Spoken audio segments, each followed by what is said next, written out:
जहां पढ़े हो वहां का हेडमास्टर, अजीत पवार का शरद पवार के पोते पर तंज। आज बारामती में वोटिंग। महाराष्ट्र की बारामती लोकसभा सीट पर भी आज वोटिंग हो रही है। लोकसभा चुनाव के तीसरे चरण में 11 राज्यों की 93 सीटों पर मतदान चल रहा है। आज ही महाराष्ट्र की बारामती लोकसभा सीट पर भी वोट डाले जा रहे हैं, जो शरद पवार फैमिली का गढ़ है।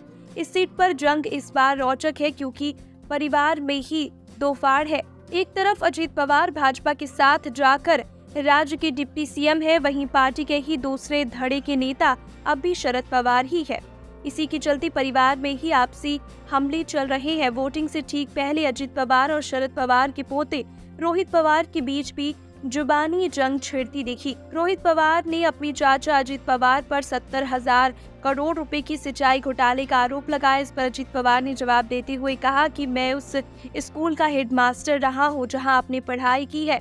इसके अलावा अजीत पवार ने तंज कसते हुए कहा कि यदि आपको कहीं 70,000 करोड़ रुपए मिल जाए तो मैं खुशी से रोहित के साथ आधे बांटने के लिए तैयार हूं। यही नहीं, मैं तो 1,000 करोड़ रुपए ही रख लूंगा, बाकी रकम रोहित पवार को दे दूंगा। बारामती लोकसभा सीट से अजीत पवार की पत्नी सुनेत्र पवार उम्मीदवार है। उनका मुकाबला शरद पवार की बेटी और अपनी ननद सुप्रिया सूले से है।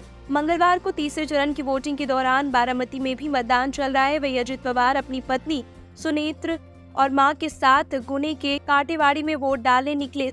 सुबह 7 बजे से ही मतदान शुरू हो गया और लंबी कतारों में लोग दिखाई दिए। माना जा रहा है कि दोपहर में लोग के थपेड़ों से बचने के लिए लोग सुबह के वक्त ही मतदान के लिए निकल रहे हैं।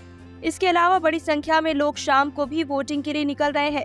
बीते 2 चरणों के चुनाव में यही ट्रेंड देखा गया है।